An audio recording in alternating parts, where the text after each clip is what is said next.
Merci à vous d'être sur la télévision Labari. Monsieur, dames, bonsoir et bienvenue à cette édition d'information.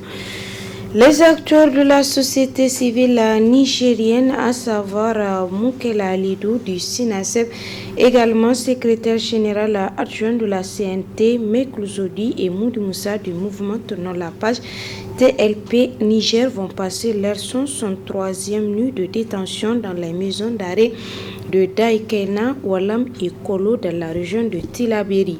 Ils ont été tous arrêtés à la suite de la manifestation pacifique du 15 mars 2020 contre le détournement de plusieurs millions de francs CFA au ministère de la Défense nationale. Depuis leur arrestation, des voix s'élèvent ici au Niger et à l'international pour exiger leur libération. Actualité oblige, ces derniers jours, on enregistre des fortes précipitations dans la ville de Niamey, précisément à l'arrondissement communal Niamey 5 au quartier Kirkisoy, où d'importantes pertes ont été enregistrées malgré les efforts fournis par les autorités municipales qui sont d'ores et déjà avec ces populations. Le reportage est signé Hamza Sakou et Sadoumi. Maisons effondrées et submergées, rizières inondées, d'importants dégâts matériels, c'est le triste constat sur les rives du fleuve Niger, particulièrement à la rive droite, au 5e arrondissement communal de Niamey, où certains habitants, pieds dans l'eau, vivent le pire des cauchemars. Impuissants face à cette situation, les sinistrés qui ne savent plus à quel sens se vouer n'arrivent pas à contenir leur désarroi. Il y a d'autres qui ont perdu des biens, à savoir des matelas, des lits, les meubles, de l'argent. Il y a ceux qui ont perdu. C'est très alarmant et que depuis 3 jours, en tout cas ces quartiers et aux alentours, les gens sont tout le temps debout, nuit et jour. Il n'y a pas de repos, il n'y a pas de sommeil, il n'y a pas de... En tout cas, tout le monde est sur les gardes. Une situation qui préoccupe à plus d'un titre les autorités de la ville de Niamey en étant au chevet de ses victimes. Dans ces zones inondables d'évacuer, nous avons pris des dispositions pour les reloger. Le gouvernement se mobilise pour apporter le concours, l'appui aux sinistrés. Je crois que ce moment, il faut les soutenir, il faut créer les conditions pour qu'ils puissent bien dormir, avoir des abris. C'est la priorité pour nous. Nous continuons autant que possible parce qu'il y a encore des zones fragiles où l'eau n'est pas encore arrivée. Donc nous assistons aussi les populations pour éviter à ce qu'il y ait des nouvelles zones inondables. Mais dans les zones inondables, le plus important aujourd'hui, c'est de gérer cette crise. Gérer cette crise, c'est reloger ces populations, c'est les soutenir, compatir. C'est une situation difficile, c'est une situation triste qui nous dépasse. C'est une situation d'un phénomène naturel exceptionnel. Et nous allons gérer ça avec beaucoup de responsabilité.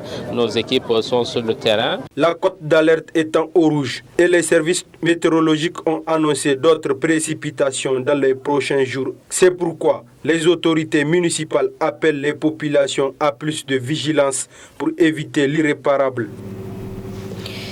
Depuis plus de 2 semaines déjà, les habitants de Lamordé, toujours dans le 5e arrondissement, sont menacés par les eaux de pluie. Mais plus rien à faire, les digues ont cédé. Plus de détails dans ce reportage signé Stéphanie et Aboubakar Souley.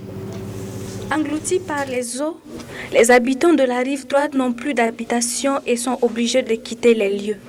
Les dernières pluies qui ont fait d'énormes dégâts, toutes les concessions qui sont situées derrière la cime sont envahies par les eaux. C'est une situation déplorable parce que pour nous, en tout cas jusqu'à présent, c'est nous qui nous débrouillons pour faire sortir nos bagages. Le dégât est énorme.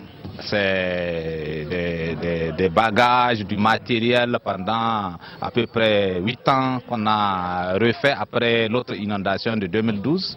Et aujourd'hui, tout est parti dans l'eau. Les sinistrés ont élu domicile au niveau des écoles, seulement ils déplorent la non prise en charge. Soyez témoins de notre situation. Toutes nos maisons se sont effondrées, sans que personne ne nous vienne en aide. Ce sont de nombreuses familles qui sont privées de maisons à cause des fortes pluies enregistrées ces derniers jours. Des pluies qui ont occasionné la montée exceptionnelle des eaux du fleuve. Impuissantes devant cette catastrophe, ces victimes ne savent plus à quel sens se vouer. Nous avons besoin d'un toit et de la nourriture, puisque dans les écoles où nous nous trouvons, on a juste un délai de mois pour libérer les lieux. Au vu de la montée continue des eaux du fleuve, les autorités de la ville de Niamey demandent à ceux qui sont encore sur les sites inondables de quitter les lieux. Des sites de relogement sont prévus par les autorités pour les recevoir.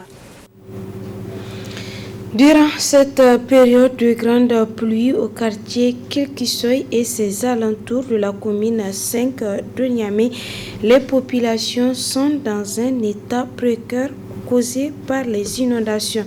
Une situation qui n'a pas laissé indifférents les forces de défense et de sécurité pour qui cette situation est une première préoccupation. Le reportage avec Hamza Sakou et Sadoudoumi. Depuis quelques jours, les occupants des sites inondables du fleuve Niger n'arrivent pas à bien dormir. Beaucoup d'entre eux sont pris en otage par les eaux du fleuve Niger débordées.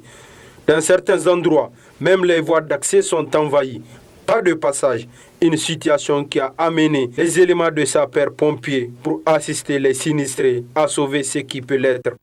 Nous faisons face à une situation critique suite donc aux fortes précipitations et au remplissage du lit du fleuve. Ces inondations concernent plus spécifiquement les zones riveraines, à savoir donc la commune 5 de Niamey, la commune 4 de Niamey, et ce matin, les plus hautes autorités sont sorties pour venir constater donc les dégâts et les maisons qui se sont effondrées. Actuellement, nous avons pris des dispositions pour donc rechercher, atteindre les populations qui sont dans les endroits les plus difficiles afin donc de les sauver. C'est pour cela que nous avons engagé donc des canaux légers de sauvetage et beaucoup de personnel avec donc l'appui des forces armées nigériennes et presque de toutes les forces de défense et de sécurité qui vont nous prêter main forte pour pouvoir donc accéder à ces populations qui sont coincées pour pouvoir donc les sauver de leurs habitations. Cette situation de grande ampleur a malheureusement occasionné d'énormes dégâts matériels et humains. Les dégâts sont énormes et ces dégâts, il y a eu beaucoup de dégâts matériels et malheureusement il y a eu des pertes en vie humaine. Donc actuellement nous avons engagé les recherches et les sauvetages. Nous avons engagé notre personnel pour pouvoir atteindre ces populations qui sont coincées pour donc les extraire et les sauver. Face à cette catastrophe naturelle, les sinistrés méritent l'assistance des bonnes volontés aussi pour surmonter cette épreuve. Au moment où les riverains se battent jour et nuit pour pallier à ce phénomène d'inondation qui les dépasse sur la voie qui fait face à l'Agrimette allant au rond-point Liptako, on constate des tonnes de latérite placées pour bloquer le passage de l'eau par un citoyen, ce qui cause un désagrément pour la fluidité du trafic routier, une situation qui a suscité la réaction des citoyens. À partir de l'Agrimette jusqu'à la station Total qui mène en tout cas vers le rond-point Liptako, il semblerait que c'est un privé en tout cas qui a apporté de l'aide pour barrer la montée des eaux. Mais la question qu'on se pose, quel est l'intérêt de ce privé à apporter de la latérite? Eh bien, l'intérêt, c'est que ce dernier habite dans le quartier Karagué et il a certainement des intérêts là-bas. Et le passage normal de l'eau, il l'a obstrué en bouchant en tout cas le passage normal. Et ce qui a conduit en tout cas le lit du fleuve à quitter ses bras pour maintenant vouloir se déverser vers les quartiers Kirkisoy 2, Kirkisoy traditionnel et Sagia extension également. Et ce que nous ne comprenons pas, des délégués spéciaux que personne n'a élus acceptent qu'un privé décide à leur place. En tout cas, en tant que riverain de l'arrondissement communal Niamey 5, cela me révolte. Et aujourd'hui, ce privé, il a même amené des agents des forces de défense et de sécurité privées pour veiller à ce qu'aucun citoyen ne touche la latérite. Et c'est l'occasion en tout cas que vous me donnez de dire aux responsables de l'agrimètre de porter plainte, en tout cas par rapport à cet état de fait, mais également que nous, les communautés riveraines, en tout cas de ces arrondissements-là, de porter également plainte pour en tout cas cet état de fait-là. Je ne peux pas comprendre que l'État démissionne et que c'est un privé, pour ses intérêts personnels, il vient obstruer notre voie. Je pense que cela n'est pas acceptable dans un pays démocratique. Aujourd'hui, voilà le parti au pouvoir qui est en train de battre campagne, alors que les Nigériens ont les pieds dans l'eau. C'est regrettable. J'ai vu le passage du Premier ministre ici, le passage de beaucoup d'autorités. Mais à ce jour, aucune action concrète n'a été prise pour en tout cas alléger la souffrance de ces communautés-là. La gestion de cette crise-là a été mal faite et je suis écœuré de voir des enfants en pleine période de campagne, sans abri, en saison de pluie avec le paludisme. Je pense que les mots me manquent pour qualifier cette situation, en tout cas d'indifférence de nos autorités communales, mais également de l'autorité centrale. Et j'interpelle le président de la République que nous avons élu. Il doit sanctionner ceux qui ont posé de tels actes. Il semblerait que la personne qui a fait ce travail-là est au niveau de la présidente de la République. Le président de la République doit l'interpeller. Ce n'est pas à cause de ses intérêts personnels qu'il doit obstruer le passage de l'eau et mettre des milliers de ménages en difficulté. Autre aspect de cette édition, le Palais des Congrès a abrité hier une réunion du Conseil national du dialogue politique. Le processus électoral, le quota et le mode de scrutin étaient les points inscrits à l'ordre du jour de cette rencontre à laquelle l'opposition politique a encore une fois brillé par son absence. Le résumé avec Adam Ousmana et Sadoudoumi. Les partis politiques de la majorité et ceux non affiliés se retrouvent encore une fois à travers ce cadre pour peaufiner les préparatifs des échéances électorales à venir. Ainsi, durant près de 4 heures d'horloge, les représentants des formations politiques présentes ont axé leur discussion sur le processus électoral, le quota et le mode de scrutin. En marge de ces conclaves, le président du Conseil national du dialogue politique nous dresse un bilan satisfaisant de la rencontre. Les partis politiques ont été informés de l'état d'évolution de ce processus par la CENI. Et tous ont été édifiés par le travail qui est en train de se dérouler actuellement. Malgré certaines questions qui pouvaient paraître difficiles, les débats ont permis de tout élucider. Et qu'avec la volonté des uns et des autres, notre processus électoral pourra être conduit à son terme selon la volonté de tout le monde, dans un cadre apaisé, dans un cadre transparent et inclusif. Nous sommes très respectueux de nos textes, la Constitution, les lois et différents règlements. Nous devons, à ce stade-là, il paraît difficile de remettre en cause des acquis législatifs et autres. Nous sommes à la veille des élections. Il faut que les gens se préparent loyalement, j'insiste, pour participer à ces élections-là. Ce n'est pas la première fois, ce n'est pas la deuxième fois qu'on participe à des élections avec ce mode de scrutin. Alors, il n'y a pas de problème. On a donné toutes les clarifications. Il n'y a vraiment aucun problème à ce niveau-là.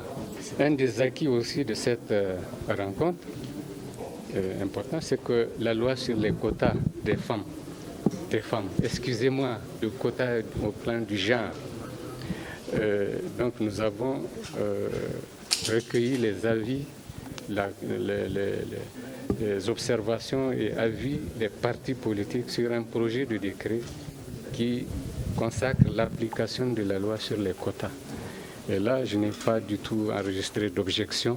Mais pour bon nombre de représentants des partis politiques, des inquiétudes demeurent encore sur le processus électoral. Je ne suis pas du tout satisfait de cette réunion, je vous le dis très clairement. Il y a beaucoup d'améliorations qu'on peut faire. On ne peut pas dire que la CENI n'a rien fait, c'est clair et net, mais il reste beaucoup à faire pour qu'on ait un système électoral dans lequel nous et les citoyens, nous aurions confiance pour aller vers la compétition, qui est la seule voie pour pouvoir avoir des dirigeants dignes de ce nom. Il se trouve que malheureusement, pour cette carte électorale sécurisée, on n'a aucune garantie de sécurité à l'heure actuelle. Aucune garantie de sécurité, c'est ce que nous avons noté dans nos discussions. Et le choix a été fait sur un modèle qui fasse l'économie. Et donc c'est un modèle simplement de manque d'argent. Or la CENI a disposé de 3 ans pour faire son programme. Elle a disposé de 3 ans pour faire un budget. Elle a disposé de 3 ans pour mobiliser les ressources pour permettre d'avoir des élections qui soient intègres, des élections qui soient propres.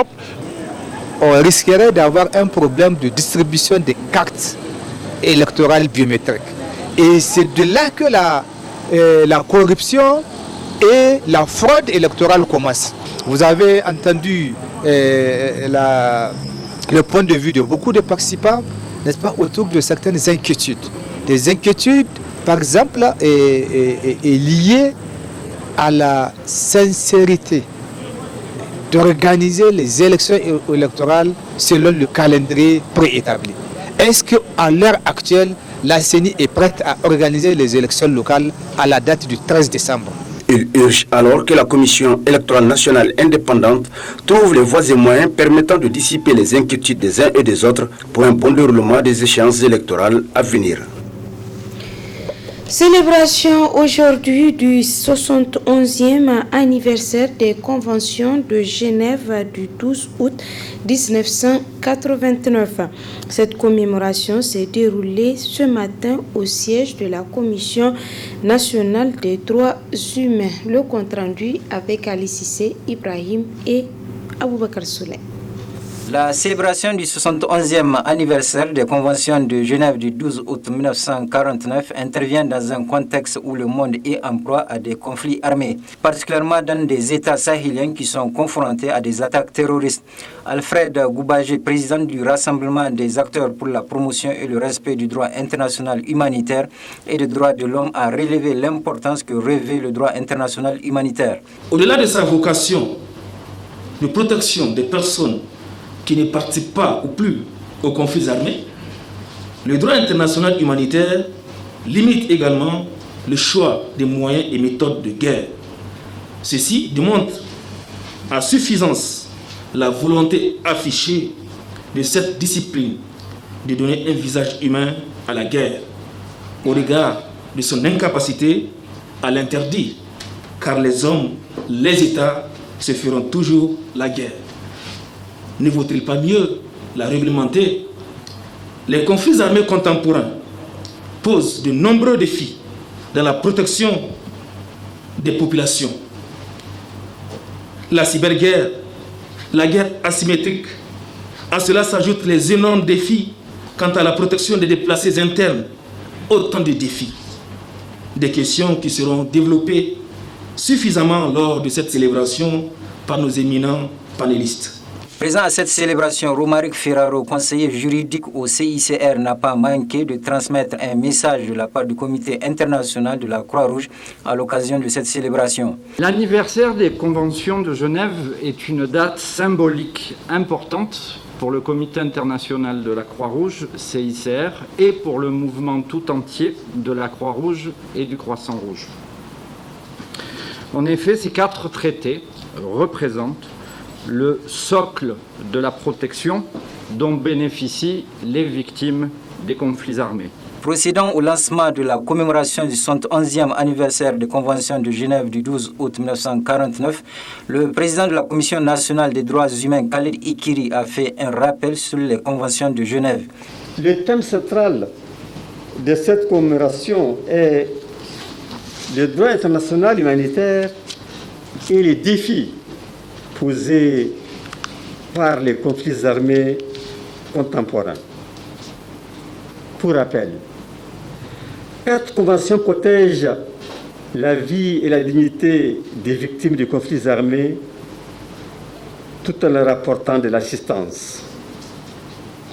70 ans après leur adoption, ces conventions dites de Genève aident à la limitation et la prévention de la souffrance des hommes et des femmes pendant les conflits armés. Ces instruments sont d'une importance capitale pour notre institution. Ils constituent en effet la pierre angulaire du droit international humanitaire ratifié par 193 États dont le Niger. Les conventions de Genève sont applicables quasiment partout dans le monde. Enfin, au cours de cette journée commémorative du 71e anniversaire des conventions de Genève du 12 août 1949, plusieurs communications en lien avec la mise en œuvre du droit international humanitaire seront présentées. Aussi, le président Khalid Ikiri a demandé aux participants à tirer meilleur profit des différentes interventions qui seront présentées par d'éminents conférenciers.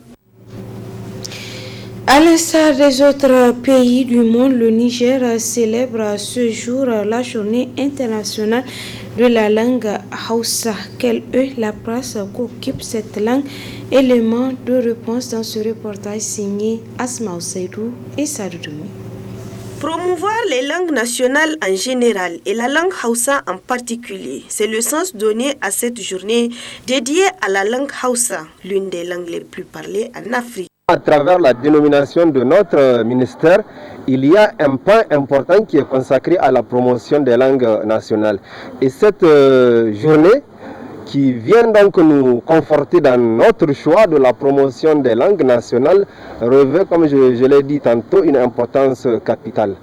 C'est entre autres une des actions pour promouvoir, pour vulgariser davantage nos langues nationales. Et il faudrait le rappeler, cette journée intitulée Journée de la langue Hausa, qui a pris naissance au Nigeria, a commencé à être commémorée au niveau de notre pays il y a 3 ans de cela. Le Hausa occupe une place importante dans les langues parlées en Afrique. Le Hausa est parlé par plus de 150 millions de locuteurs en Afrique, ce qui fait de la langue Hausa la 2e voire la 3e langue parlée en Afrique selon certaines statistiques. L'institutionnalisation de cette journée vise plusieurs objectifs au vu de la portée de la langue Hausa à travers le monde. Tous les pays au monde qui ont réussi leur développement l'ont fait sur la base de la promotion de leur langue maternelle. Certes, il y a une journée internationale des langues maternelles, mais la langue Hausa en Afrique a connu des sources assez importantes dans le cadre des transactions, c'est-à-dire qu'entre les peuples. Aujourd'hui, le Hausa, comme vous le savez, est la 2e langue en réalité, si on enlève l'arabe, qui est la langue d'éducation, c'est-à-dire qui a occupé l'espace grâce à l'islamisation des écoles coraniques et consorts.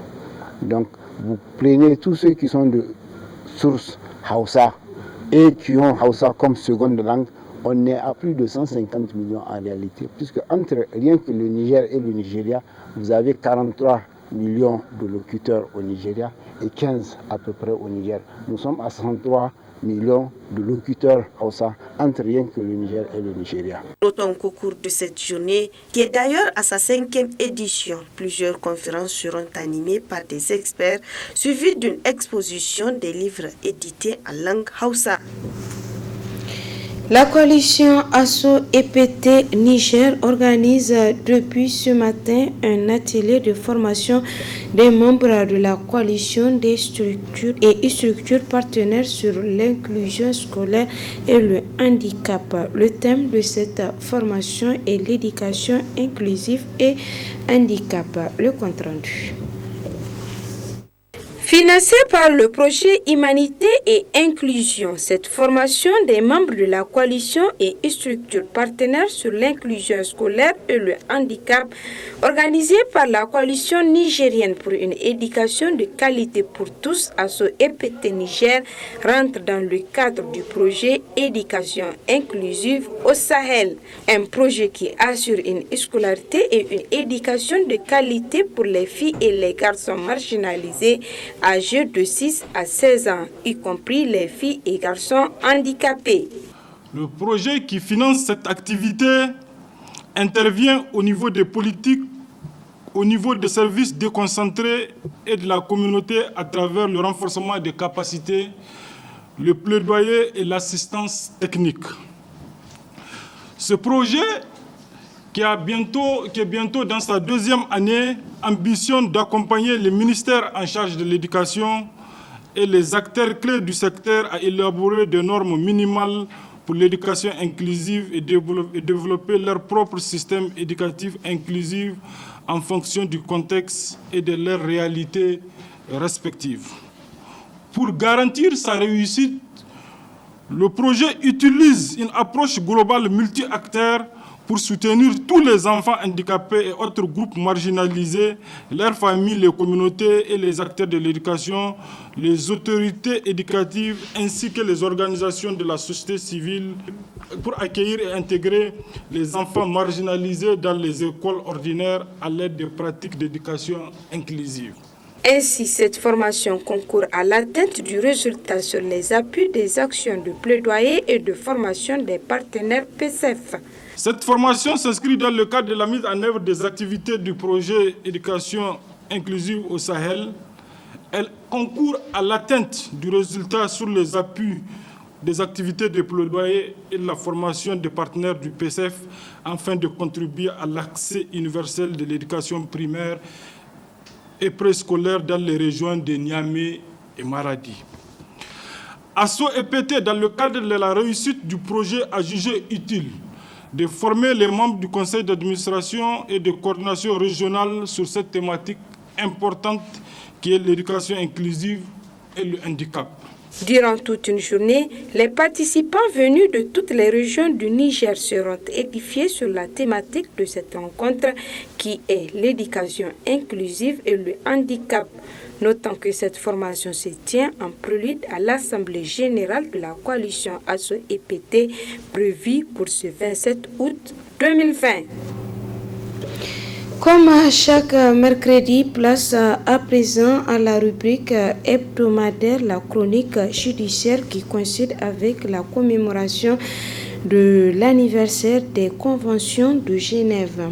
Le thème de cette semaine est relatif au droit constitutionnel humanitaire, recours à la guerre, un thème qui sera développé par Alfred Emmanuel, juriste et président du Raza Presse. Très bonne réception et au revoir.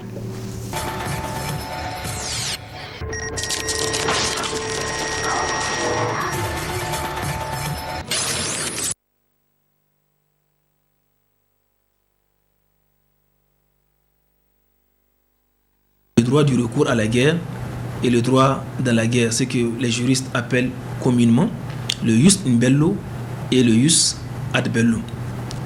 Je voudrais d'abord, avant de continuer sur ces deux concepts, placer le décor en définissant le droit international humanitaire qui est la discipline centrale autour de laquelle vont tourner toutes ces notions. Alors, s'agissant du droit international humanitaire, c'est un droit qui est défini comme étant un ensemble de règles qui, pour des raisons humanitaires, visent à limiter le choix des moyens et méthodes de guerre et à protéger les personnes qui ne participent pas ou qui ne participent plus au conflit. Donc, de par cette définition, on voit clairement la volonté affichée de cette discipline à protéger toutes les personnes, tous les individus qui ne participent pas ou qui, avant, participaient au conflit, mais ont cessé de participer au conflit. Donc, dès l'instant où ces personnes ont cessé de participer au conflit, elles sont protégées par le droit international humanitaire et elles doivent être soutenues dans le cadre de la conduite des hostilités, en épargnant leur vie, en garantissant leur intégrité physique ou morale. Donc, s'agissant du droit du recours à la guerre et du droit de faire la guerre, c'est que nous avons appelé le jus in bello et le jus ad bellum. Le jus ad bellum désigne les conditions dans lesquelles les États peuvent recourir à la guerre ou à l'emploi de la force armée de manière générale. Vous savez, on ne peut pas empêcher aux États de faire la guerre. Aujourd'hui, quand vous prenez souvent les conflits entre les personnes, on ne peut pas les empêcher, mais on peut plutôt donner un visage humain aux conflits armés. De par l'histoire, les États se sont toujours fait la guerre. Les Nations Unies sont intervenues et ont pris des mesures dans le sens d'atténuer les conséquences de ces conflits armés. Donc, les États ont le droit du recours à la force armée. Mais attention, ce droit n'est pas sans limite. Donc, le jus ad bellum désigne ou renvoie à toutes ces règles par lesquelles les États peuvent recourir à la force armée. Quand vous prenez les Nations Unies, à partir de 1945, ils ont institué un certain nombre de règles qui encadraient ce droit du recours à la guerre. Et ce droit du recours à la force armée a été même reconnu aux États. Vous voyez, et avec quelques limites. Quand vous prenez par exemple ce qu'on appelle la légitime défense, c'est une condition qui permettait aux États de pouvoir se défendre en cas d'agression, etc.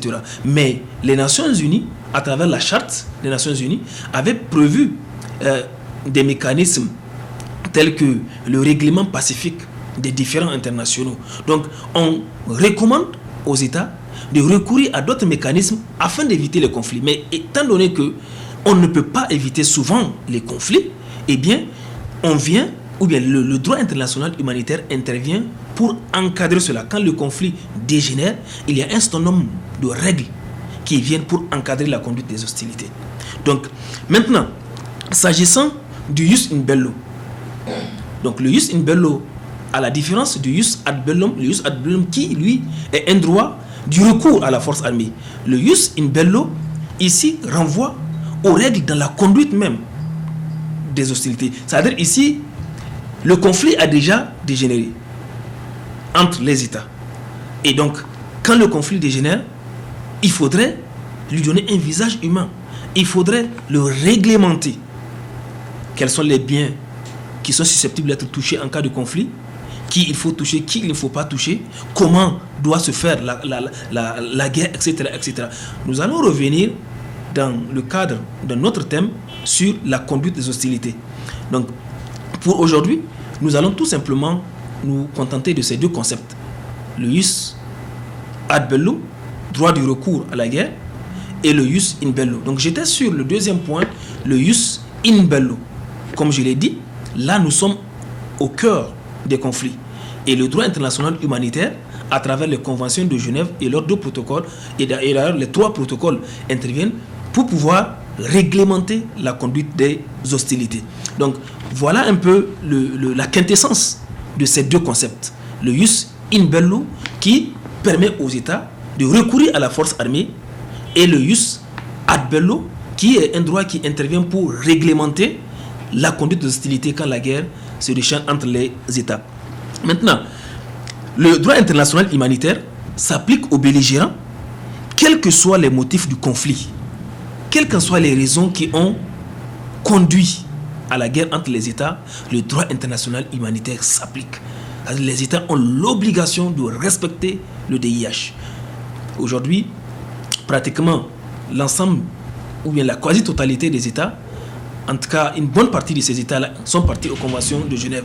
Et donc, même les groupes armés qui ne sont pas, qui sont souvent difficilement saisissables, sont soumis à l'obligation du respect du droit international humanitaire.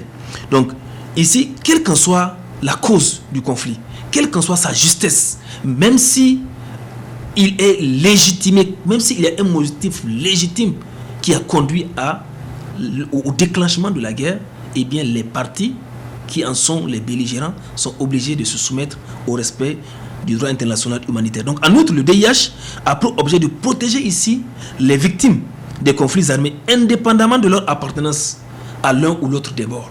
C'est-à-dire quel qu'en soit le bord auquel appartient les combattants ou bien auquel appartiennent les belligérants, ici le droit international humanitaire fait obligation aux États qui sont engagés dans la conduite des hostilités de respecter le droit international humanitaire. C'est une mesure salutaire qui a pour vocation, d'une part, de protéger et les combattants eux-mêmes, de protéger les populations civiles et de protéger les États eux-mêmes. La conduite des hostilités, ou bien le respect de ces règles du droit international humanitaire donne un visage humain. Autrement, si on enlève le respect des règles du droit international humanitaire, la guerre sera pire qu'un désastre. Parce que déjà, la guerre en soi, c'est un mal. Parce qu'on voit un peu partout sur le théâtre des hostilités toutes les conséquences fâcheuses des conflits armés. Partout où il y a la guerre, il y a des traces. Mais imaginez encore que dans le cadre de la conduite des hostilités, on retire la protection des personnes, des civils, la protection d'un certain nombre de biens. Imaginez encore, déjà avec ces règles, vous voyez le visage ou bien les conséquences que laissent les conflits. Mais si on retire encore le respect de ces règles, vous voyez la suite. Donc c'est pourquoi le droit international humanitaire vient pour mettre de l'ordre dans la guerre. À défaut d'interdire la guerre, il vient le réglementer. Donc vous avez le pacte des Nations Unies en 1919, puis le traité de Paris, le pacte Briand-Kellogg, qui a été adopté en 1928, qui étaient les premiers pas vers l'interdiction du recours à la guerre. Au départ, les États pouvaient facilement recourir à la guerre, il n'y avait pas. Mais donc, à partir de ces dates que j'ai citées, il y avait eu un mécanisme, il y avait eu quelque part dans le sens de limiter le recours à la guerre, ou bien le recours à la force armée dans le cadre du règlement des différends. Donc, les membres des Nations Unies, conformément à ces textes, les membres des Nations Unies s'abstiennent dans leurs relations internationales de recourir à la menace ou à l'emploi de la force.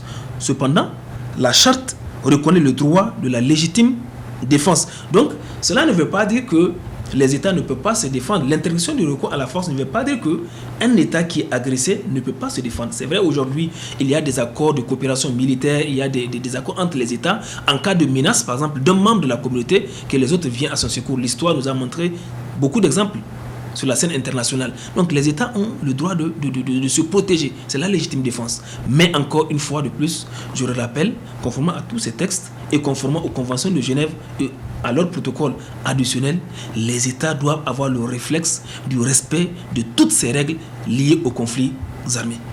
Voilà un peu ce que je peux vous dire sur le droit du recours à la force armée et le droit, ou bien les règles qui régissent la conduite des hostilités, c'est-à-dire le jus in bello et le jus ad bellum.